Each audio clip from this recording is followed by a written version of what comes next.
नमस्कार।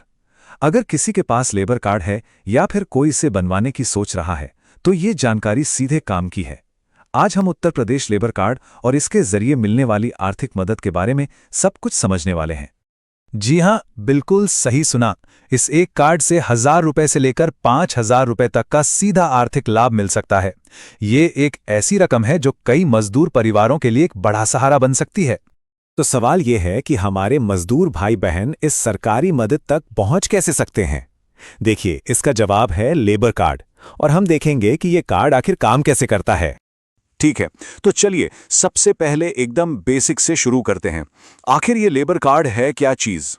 तो आसान भाषा में समझे तो लेबर कार्ड उत्तर प्रदेश में कंस्ट्रक्शन के काम से जुड़े मजदूरों के लिए एक सरकारी पहचान पत्र है।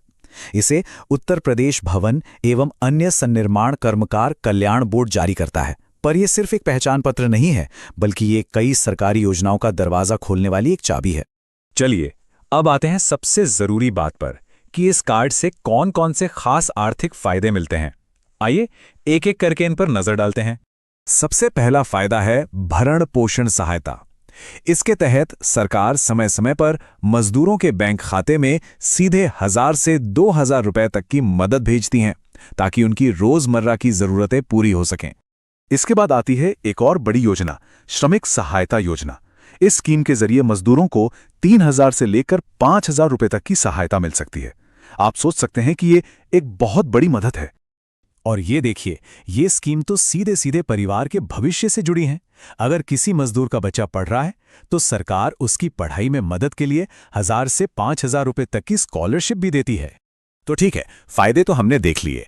अब सवाल यह है कि इस कार्ड के लिए कौन योग्य है और कौन से कागजात चाहिए होंगे। चलिए ये भी देख लेते हैं। देखिए, योग्यता की शर्तें बहुत ही सीधी सादी रखी गई हैं। पहली, उम्र 18 से 60 साल के बीच होनी चाहिए। दूसरी, वो व्यक्ति एक निर्माण मजदूर हो। और तीसरी, उसने कम से कम 90 दिन काम किया हो। बस अगर ये 3 शर्तें पूरी होती हैं तो कोई भी अप्लाई कर सकता है। अब बात करते हैं कागजों की। तो देखिए, इसके लिए भी कोई बहुत लंबी चौड़ी लिस्ट नहीं है। बस आधार कार्ड, बैंक की पासबुक, एक चालू मोबाइल नंबर और एक पासपोर्ट साइज फोटो, बस इनकी ही जरूरत पड़ती है। तो अब सबसे अहम सवाल ये उठता है कि आखिर इसके लिए अप्लाई करने का सही तरीका क्या है? अच्छी बात यह है कि प्रोसेस काफी आसान है। सबसे पहले आधिकारिक वेबसाइट पर जाना है, फिर नया रजिस्ट्रेशन पूरा करना है। इसके बाद जो भी जरूरी डॉक्यूमेंट्स हैं उन्हें अपलोड करके फॉर्म जमा कर देना है। ये सब कुछ घर बैठे ऑनलाइन ही हो सकता है। और हाँ, अगर किसी को ऑनलाइन प्रक्रिया में कोई भी दिक्कत आती है तो भी चिंता की कोई बात नहीं है। अपने पास के जन सेवा केंद्र यानी CSC सेंटर पर जाकर भी बड़ी आसानी से अप्लाई किया जा सकता है। वो लोग पूरी मदद करते हैं। हाँ, एक बहुत जरूरी बात ध्यान में रखनी चाहिए। ये जो मदद की रकम मिलती है वो हर स्कीम के हिसाब से अलग अलग हो सकती है। ये सरकार के नियमों और उस वक्त कौन सी स्कीम चल रही है इस पर निर्भर करता है।